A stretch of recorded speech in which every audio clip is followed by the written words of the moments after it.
여러분 안녕하십니까? 이어서 광주 전남권 뉴스입니다. 주말인 오늘 광주와 전남에 불볕더위가 이어지면서 폭염특보가 확대됐습니다. 오늘 낮 광주 풍암동이 최고 35.7도, 광양시가 33.8도, 강진군이 33도까지 오르면서 광주에는 폭염경보가, 전남 12개 지역에는 폭염주의보가 발효됐습니다. 기상청은 당분간 내륙을 중심으로 33도 안팎의 무더운 날씨가 계속될 것으로 전망했습니다.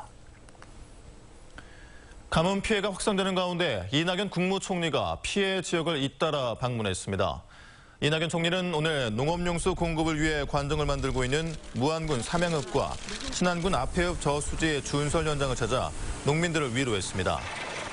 이 총리는 앞서 찾은 충남 보령댐 현장에서 추경 예산이 일자리 중심으로 편성돼 있지만 국회 논의 과정에서 가뭄 대책비가 편성될 수도 있다며 지역 국회의원들의 협조를 요청했습니다. 문재인 정부가 출범한 이후 가장 속도를 내고 있는 분야가 교육개혁인데요. 당장 이번 주 실시되는 학업 성취도 일제고사가 사실상 폐지됩니다. 교육계 안팎에서 요구해왔던 다른 개혁 과제들도 속도를 낼 전망입니다. 박수인 기자입니다. 전국 모든 중고등학교에서 실시됐던 학업 성취도 일제고사가 폐지됐습니다. 당장 오는 20일 실시되는 일제고사부터 광주와 전남 30여 개 표집 학교에서만 실시되고 지역과 학교별 순위는 공개되지 않습니다. 1등부터 꼴등까지 순위를 매기는 서열화 대신 협력과 평등을 새로운 가치로 내건 문재인 정부 교육개혁의 첫 걸음입니다. 교육혁신에 강한 의지를 갖고 있는 광주시 교육청도 개혁의 속도를 내고 있습니다. 올해 고등학교 강제 야간 자율학습을 없앤 데 이어 고교 학점제 등을 통해 학교 간 서열을 허물고 진로 탐구를 위한 중학교 자유학기제를 학년제로 확대하는 방안을 추진 중입니다. 지방교육청의 권한을 대폭 이양하기로 한 새 정부 방침에 대비해 교육과정 개편도 준비 중입니다. 시교육청의 자체 역량들이 좀 키워져야 되지 않을까, 그 부분에 대한 교육 과정이라든지 그다음에 선생님들에 대한 연수라든지 이 부분에 대한 역량이 키워져야 되지 않을까 싶어서. 학생과 학부모들의 시각은 좀 더 현실적입니다. 평등에 초점을 맞춘 교육 개혁이 학력 저하로 이어지지 않을까 하는 걱정입니다. 또 대학의 학생 선발권과 서열이 존재하는 한 어떤 식으로든 학생들의 순위가 매겨질 것이고 이는 사교육에 의한 학력 격차를 더욱 심화시킬 수 있다는 우려도 큽니다. 수능뿐만이 아니라 수시에 쓸 수 있는 생기부에 학생부에 기록할 수 있는 다양한 어떤 교육 프로그램들, 체험들 이런 것들을 학교 안에서 할 수 있어야 되고 학교 밖에서도 그런 것들을 할 수 있도록. 광주시 교육청은 누리집 제안 창구와 시민 토론회를 통해 교육 개혁을 위한 여론을 모은 뒤 새 정부 정책에 적극 반영시킬 계획입니다. MBC 뉴스 박수인입니다. 해외 역사 체험을 앞두고 안전한 항해를 위한 선박 안전교육이 중학생들을 대상으로 실시됐습니다. 이번엔 전남 도내 중학교에서 대거 참여했습니다. 최소리 기자입니다. 배가 50도로 기울고 몸을 가누기조차 힘듭니다.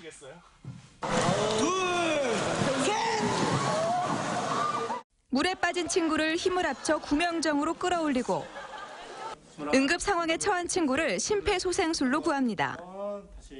전라남도 내 중학교 2학년 학생 220명이 배에서 사고 상황을 가정하고 대처법을 배웠습니다. 평소에 이렇게 위험한 일이 일어나면 어떻게 해야지 잘 몰랐는데 이번 일을 통해서 어떻게 해야 할지 잘 알아서 아주 좋은 시간이 됐던 것 같습니다. 해양 사고로 인한 인명 피해는 매년 꾸준히 늘고 있으며 특히 여객선의 인명 피해는 어선과 함께 가장 높아 단체 여행이 잦은 학생들의 해상 안전 교육이 각별히 요구됩니다. 어릴 때부터 하는 게 해양 안전 의식을 심어주는 데 큰 도움이 될 것입니다. 이번 해양 안전 교육은 오는 7월 일본과 중국으로 역사 체험을 떠나기 전 사전 교육의 일환입니다. 만약에 있을 해양에서의 긴급 상황에 대해서 학생들이 직접 체험해보고 경험함으로써 안전에 대비하고자 하는 훈련입니다. 본격적인 휴가철을 앞둔 요즘 안전한 바다 여행을 위한 해상 교육의 필요성이 커지면서 참가 희망자들의 관심도 높아지고 있습니다. MBC 뉴스 최소리입니다.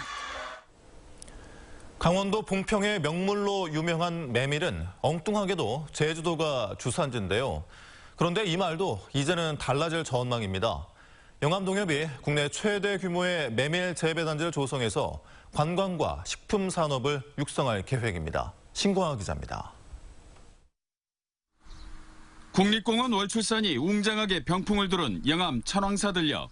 마치 눈송이 같은 하얀 메밀꽃이 들판을 가득 채웠습니다. 소설가 이효석의 메밀꽃 필 무렵에 나오는 강원도의 풍경이 남도의 들판에 펼쳐졌습니다. 영암군 월출산 천왕사 지구에 조성된 메밀밭은 올해 25헥타르에 달합니다. 영암농협은 오는 2019년까지 이 면적을 150헥타르로 확대할 예정입니다. 강원도 봉평보다는 16배, 메밀 주산지로 불리는 제주도보다도 2배가량 넓은 면적입니다. 변온에 메밀을 재배할 경우 1헥타르에 휴경보상금으로 400만 원, 경관보조금으로 170만 원의 소득을 추가할 수 있습니다. 농가 입장에서도 경영비 절감이 되고요. 그다음에 수확 같은 경우는 이 농협에서 영암농협에서 이제 전량 수매를 하기로 했기 때문에. 메밀 재배 참여 농가는 현재 35가구에 불과하지만 2년 후에는 150개 농가로 확대될 전망입니다. 대규모 메밀 재배가 가시화되면서 메밀 산업화 기반도 마련되고 있습니다. 메밀 가공 공장과 메밀 관련 음식점, 판매장이 설립될 예정입니다. 경관 조성을 통해서 농가의 소득도 올리고 또 지역경제 활성화도 하고 또 농협은 그거를 생산물을 수확해가지고 식품 가공해서 월출산 둘레길인 기참 외길의 시작점 천왕사지구 들판이 메밀을 소재로 농촌 관광의 메카로 거듭나고 있습니다. MBC 뉴스 신광하입니다. 여객선이 선착장을 들이받아 승객들이 부상을 입었습니다.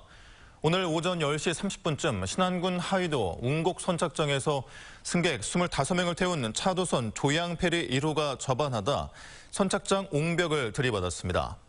이 사고로 승객 등 5명이 다쳐 병원으로 옮겨져 치료를 받고 있으며 해경은 선원 등을 상대로 정확한 사고 경위를 조사하고 있습니다. 윤장현 시장의 인척 출신으로 시청에서 근무하다 뇌물수수 혐의로 기소된 전 비서관에 대해 항소심에서도 1심과 같은 판단을 내렸습니다.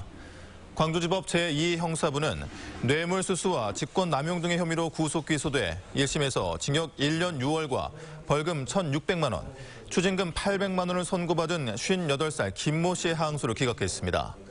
재판부는 김 씨가 자신의 지위를 이용해 광주시청 계약 담당 공무원에게 부당한 지시와 요청을 함으로써 공정성에 대한 신뢰를 크게 훼손했다고 밝혔습니다. 광양에 국내 최대 규모의 드론 국가자격교육원과 면허시험장이 들어섭니다.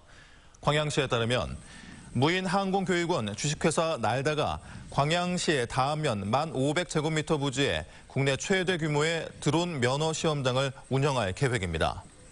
주식회사 날다는 다음 달 초 교육원과 시험장의 국토교통부 지정을 위한 최종 승인 신청서를 제출할 계획입니다. 드론 전문 교육기관은 전국에 14개소가 운영 중이며 광양의 지정을 받으면 전남에서는 영암에 이어 2번째고 신청 부지로 따지면 국내 최대 규모입니다. 세월호 현장 수습본부는 세월호 3, 4, 5층 객실부 44곳 가운데 41곳에 대한 1차 수색을 마무리하고 남은 3곳에서 수색을 벌이고 있다고 밝혔습니다. 수습본부는 객실부 정밀 수색을 완료한 뒤 이르면 이달 말부터 8월까지 화물칸에서도 미수습자를 찾는 수색에 들어갑니다. 현재까지 세월호 침몰 해역과 선내에서 미수습자 4명의 유해가 확인됐으며 단원고 남학생 2명과 교사, 일반인 부자 등 5명의 흔적은 아직 찾지 못한 상태입니다.